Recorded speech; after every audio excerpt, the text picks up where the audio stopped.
Isabel Allende, el amante japonés. Tijuana.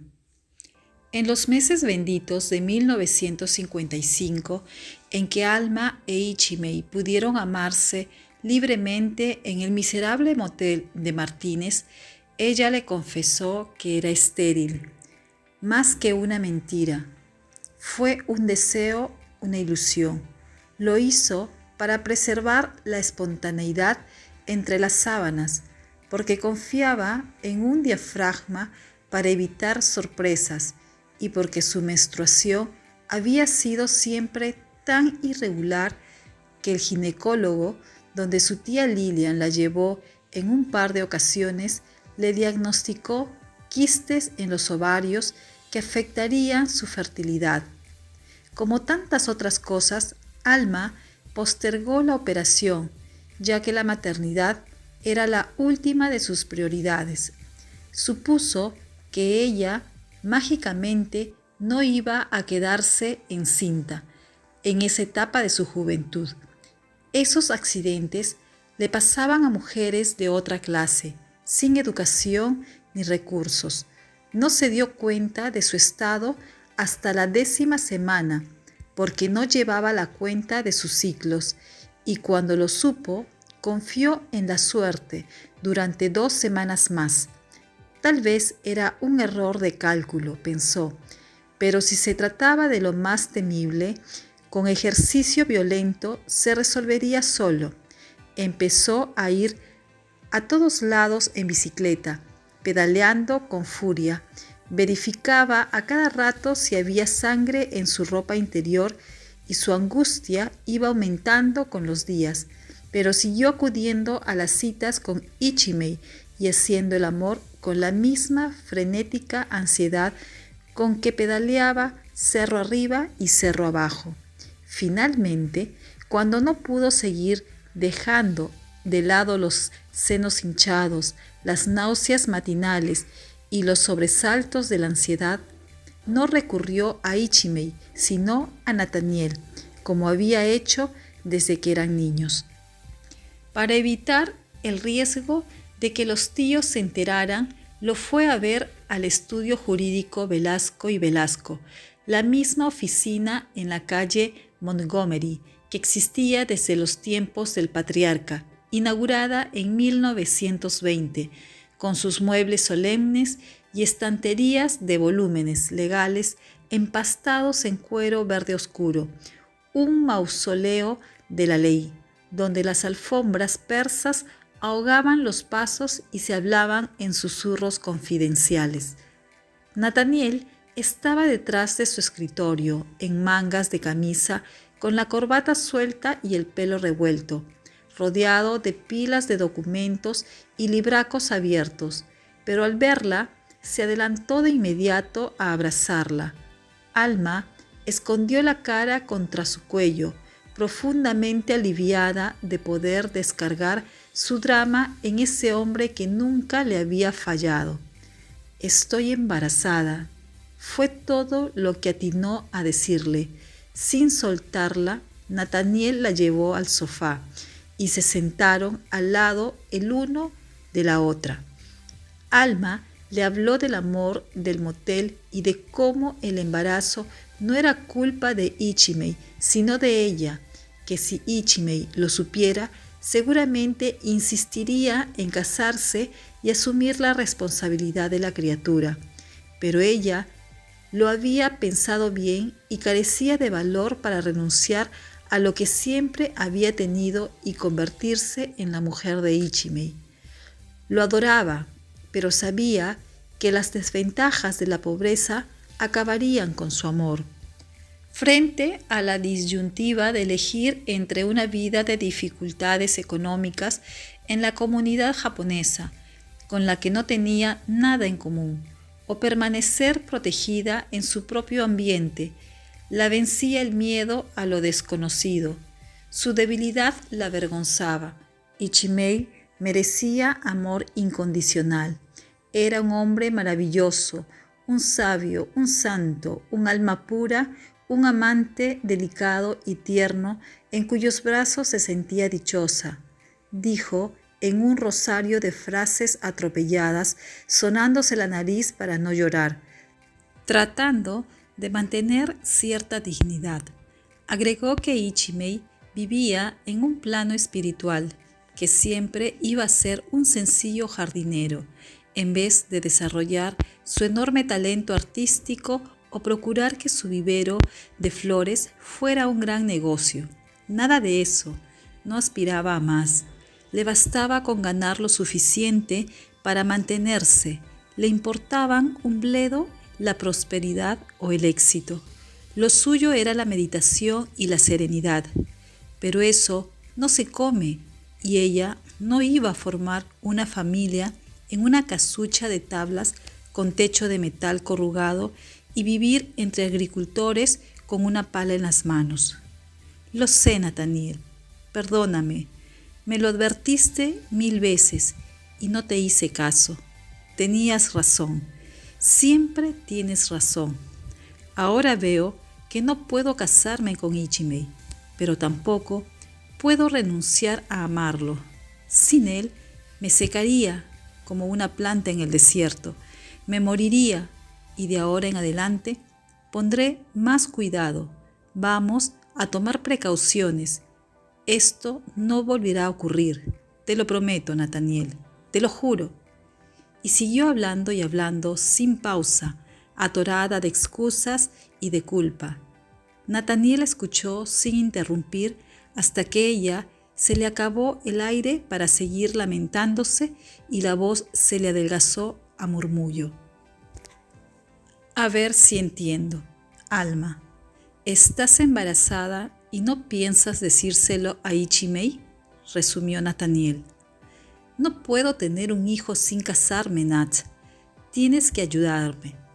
Eres el único a quien puedo recurrir. ¿Un aborto? Es ilegal y peligroso, Alma. No cuentes conmigo. Escúchame, Nat. Lo he averiguado bien. Es seguro, sin riesgo y costaría solo $100, pero tienes que acompañarme porque es en Tijuana. ¿Tijuana? El aborto también es ilegal en México, Alma. Esto es una locura. Aquí es mucho más peligroso, Nat. Allá hay médicos que lo hacen en las narices de la policía. A nadie le importa.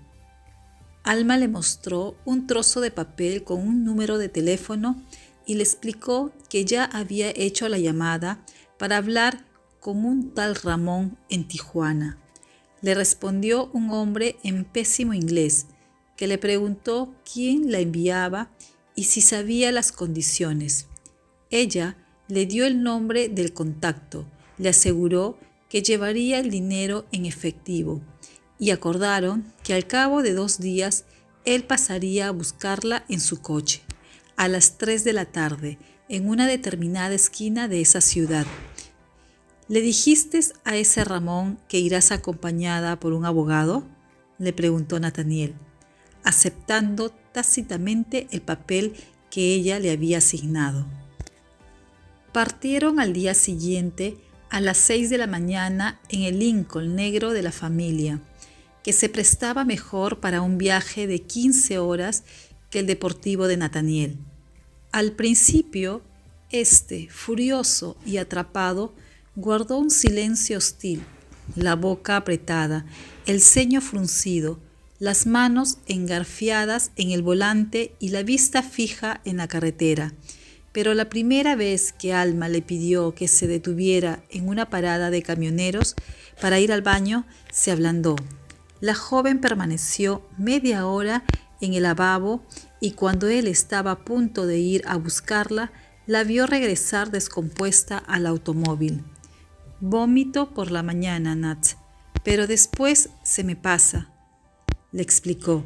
El resto del camino él trató de distraerla y acabaron cantando las canciones más pegajosas de Pat Boone, las únicas que conocían hasta que ella, agotada, se pegó a él, apoyó la cabeza en su hombro y dormitó a ratos. En San Diego se detuvieron en un hotel para comer y descansar. El recepcionista supuso que estaban casados y les dio una habitación con cama de matrimonio, donde se acostaron tomados de la mano, como en la infancia. Por primera vez, en varias semanas, Alma durmió sin pesadillas, mientras Nathaniel permanecía despierto hasta el amanecer, aspirando el olor a champú del cabello de su prima, pensando en los riesgos, dolido y nervioso como si él fuera el padre de la criatura, imaginando las repercusiones, arrepentido por haber aceptado esa aventura indigna en vez de sobornar a un médico en California, donde todo se puede conseguir por el precio adecuado, igual que en Tijuana.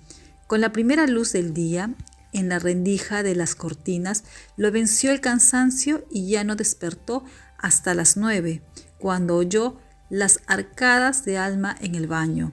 Se dieron tiempo para cruzar la frontera con las demoras previsibles y acudir a la cita con Ramón. México les salió al encuentro con los tópicos conocidos. No habían estado en Tijuana y esperaban un pueblo adormilado, pero se hallaron en una ciudad inabarcable, estridente y colorista, atestada de gente y tráfico, donde buses destartalados y automóviles modernos se rozaban con carreteras y burros. El comercio ofrecía en el mismo local comestibles mexicanos y electrodomésticos americanos, zapatos e instrumentos musicales, repuestos mecánicos y muebles, pájaros en jaulas y tortillas. El ambiente olía a fritanga y basura, vibraba con la música popular. Los predicadores evangélicos y los comentarios de fútbol de las radios de bares y taquerías. Le costó orientarse. Muchas calles no tenían nombre o números y debían preguntar cada 3 o 4 cuadras, pero no entendían las instrucciones en español, que casi siempre consistían en un gesto vago en cualquier dirección y un ahí a la vueltecita nomás. Cansados, estacionaron el Lincoln cerca de una gasolinera y siguieron a pie hasta dar con la esquina de la cita, que resultó ser la intersección de 4 calles concurridas. Esperaron tomados del brazo ante el escrutinio descarado de un perro solitario y un grupo de chiquillos harapientos que pedían limosna. La única indicación que habían recibido, aparte del nombre de una de las calles que formaban la esquina, era una tienda de trajes de primera comunión e imágenes de vírgenes y santos católicos, con el nombre incongruente de Viva Zapata. A los 20 minutos de espera, Nathaniel decidió que habían sido engañados y debían volverse, pero Alma le recordó que la puntualidad no era una de las características de ese país y entró a Viva Zapata. Gesticulando, pidió prestado un teléfono y llamó al número de Ramón, que sonó 9 veces antes de que respondiera una voz de mujer en español, con quien no pudo entenderse. Cerca de las 4 de la tarde, cuando Alma ya había aceptado irse, se detuvo en la esquina el Ford 1949 color guisante, con las ventanillas traseras oscuras que Ramón había descrito. Instalados en los asientos delanteros, vieron a 2 hombres, un joven marcado de viruela con jopo y frondosas patillas que iba al volante y otro que se bajó para dejarlos entrar, porque el coche solo tenía 2 puertas. Se presentó con Ramón. Tenía 30 y tantos años, bigote relamido, pelo engominado, peinado hacia atrás, camisa blanca, vaqueros y botas en punta con tacón. Ambos estaban fumando. «El dinero», exigió el de bigote tan pronto entraron en el coche. Nathaniel se lo entregó. Él lo contó y se lo metió en el bolsillo. Los hombres no intercambiaron ni una palabra en el trayecto, que a Alma y Nathaniel les pareció largo. estaban seguros de que estaban dando vueltas y más vueltas para despistarlos, una precaución de más, ya que ellos no conocían la ciudad. Alma, aferrada a Nathaniel, pensaba en cómo habría sido esa situación si hubiera estado sola, mientras Nathaniel temía que esos hombres que ya tenían el dinero bien podrían darles un tiro y arrojarlos a un barranco. No habían dicho a nadie a dónde iban y pasarían semanas o meses antes de que la familia supiera qué les había sucedido. Al fin, el Ford se detuvo y les indicaron que esperaran. Mientras el joven de las patillas se dirigía a la casa y el otro vigilaba el coche, estaban frente a una casa de construcción barata, similar a otras en la misma calle, en un barrio que a Nathaniel le pareció pobre y sucio, pero no podía juzgarlo con los parámetros de San Francisco. Un par de minutos más tarde regresó el joven. Ordenaron a Nathaniel que bajara, lo cachearon de arriba abajo e hicieron ademán de cogerlo de un brazo para conducirlo, pero él se separó bruscamente y los encaró con una maldición en inglés. Sorprendido, Ramón le hizo un gesto conciliador. «Calma, cuate, no pasa nada», y se rió, luciendo un par de dientes de oro. Le ofreció un cigarrillo que Nathaniel aceptó. El otro ayudó a bajarse a Alma del automóvil y entraron en la casa, que no era el antro de forajidos que temía Nathaniel, sino un modesto hogar de familia, con techo bajo, ventanas pequeñas, caluroso y oscuro. En la sala había 2 niños tirados en el suelo jugando con soldaditos de plomo, una mesa con sillas, un sofá cubierto de plástico, una pretenciosa lámpara con flecos y un refrigerador ruidoso como motor de lancha. Desde la cocina les llegaba olor a cebolla frita y podían ver a una mujer vestida de negro revolviendo algo en una sartén, que mostró tan poca curiosidad por los recién llegados como los niños. El joven señaló una silla a Nathaniel y se fue a la cocina mientras Ramón guiaba a Alma por un corto pasillo hacia otro cuarto con un zarapé colgando del umbral a modo de puerta. «Espere», lo detuvo Nathaniel. «¿Quién hará la intervención?» «Yo», replicó Ramón, quien por lo visto era el único que hablaba algo de inglés. «¿Sabe de medicina?», le preguntó Nathaniel, fijándose en las manos de uñas largas y barnizadas del hombre. Otra vez la risa simpática y el brillo del oro, nuevos gestos tranquilizadores, un par de frases chapurreadas explicando que él tenía mucha experiencia y el asunto llevaría menos de 15 minutos. Ningún problema. ¿Anestesia? No, mano. Aquí no tenemos nada de eso. Pero esto ayuda. Y le pasó a Alma una botella de tequila. Como ella vacilara, hojeando la botella con desconfianza, Ramón se tomó un largo trago, limpió el gollete con la manga y se la ofreció de nuevo. Nathaniel vio la expresión de pánico en el rostro pálido de Alma y en un instante tomó la decisión más importante de su vida. «Nos arrepentimos, Ramón. Vamos a casarnos y tener al bebé. Puede quedarse con el dinero». Alma tendría muchos años por delante para desmenuzar concienzudamente sus actos de 1955. Ese año aterrizó en la realidad y fueron inútiles sus maniobras para atenuar la vergüenza insuperable que la agobiaba. Vergüenza por la estupidez de quedar preñada, por amar a Ichimei menos que a sí misma, por su terror a la pobreza, por ceder a la presión social y a los prejuicios de raza, por aceptar el sacrificio de Nathaniel, por no estar a la altura de la amazona moderna que fingía ser, por su carácter pusilánime, convencional y media docena más de epítetos con los que se castigaba. Era consciente de que había evitado el aborto por miedo al dolor y a morir por hemorragia o infección, pero no por respeto al ser que se gestaba en su interior. Volvió a examinarse ante el gran espejo de su armario, pero no encontró a la Alma de antes, la muchacha atrevida y sensual que veía Ichimei, si estuviera ahí, sino a una mujer cobarde, veleidosa y egoísta. Las excusas eran inútiles. Nada mitigaba la sensación de haber perdido la dignidad.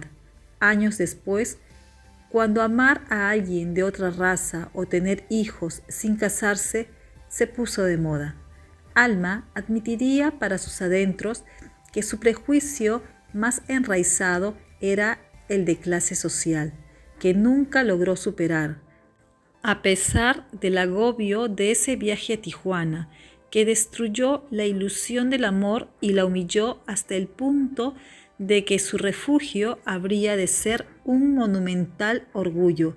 Nunca cuestionó su decisión de ocultarle la verdad a Ichimei.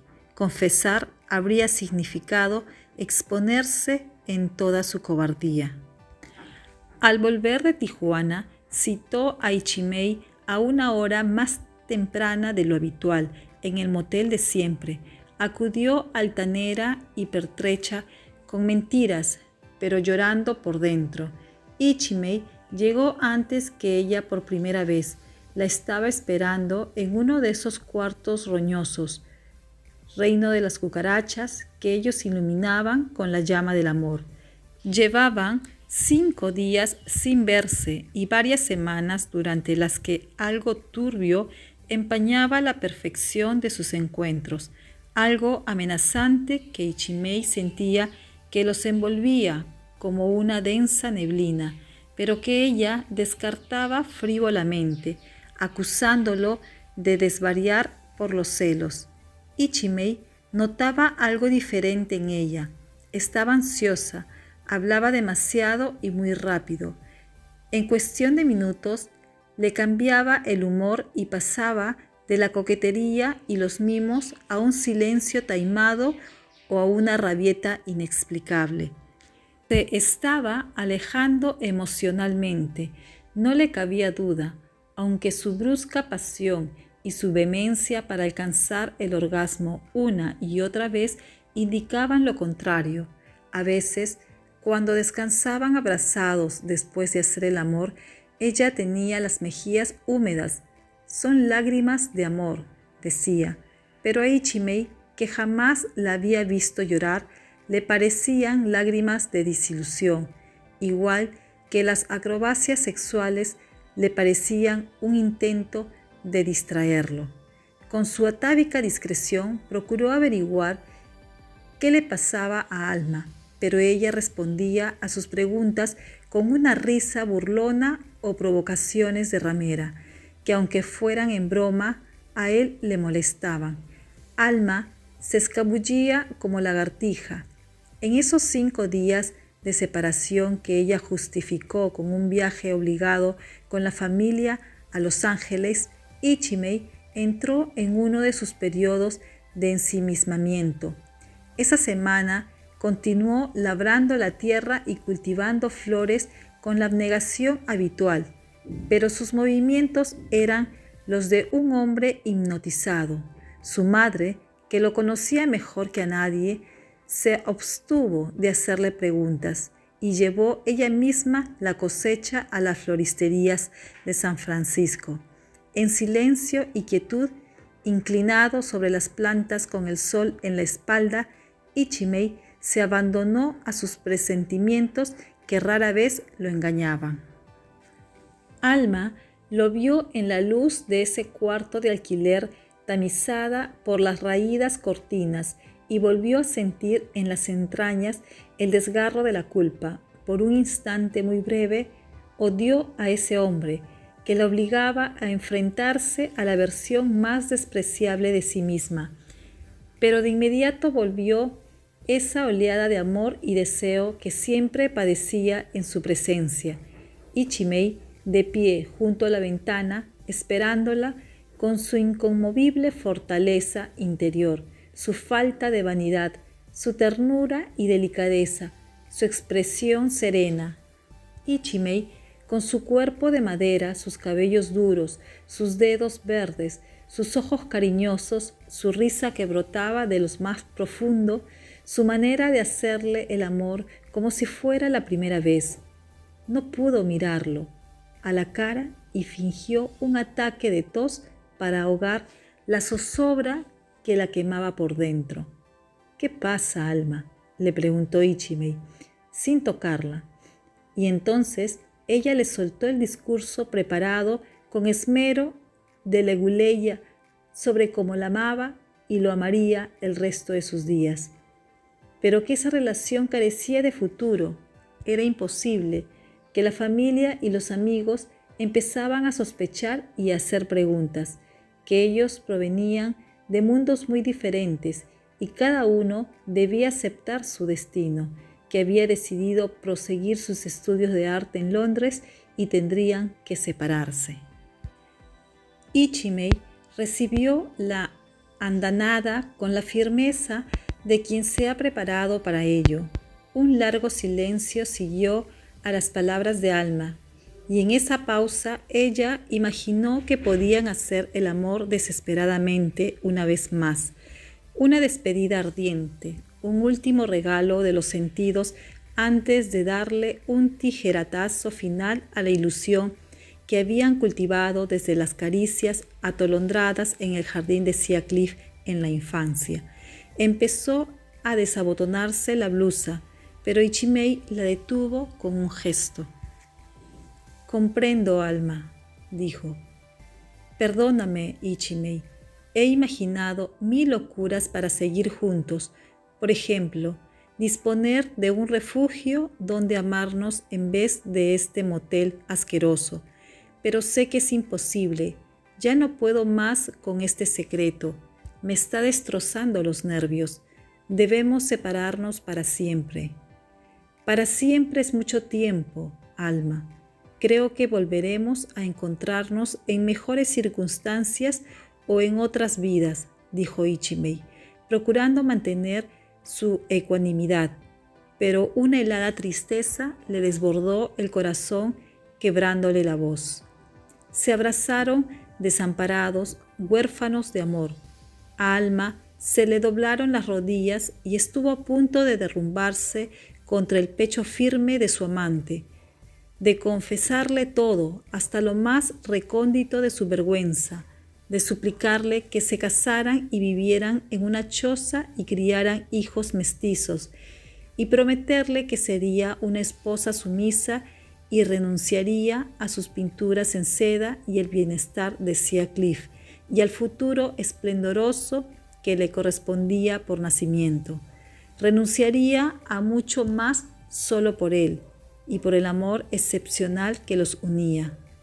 Tal vez Ichimei adivinó todo aquello y tuvo la bondad de impedirle esa mortificación cerrándole la boca con un beso casto y breve. Sin soltarla, la condujo a la puerta y de allí a su automóvil. La besó una vez más en la frente y se dirigió a su camioneta de la jardinería, sin volverse para una última mirada.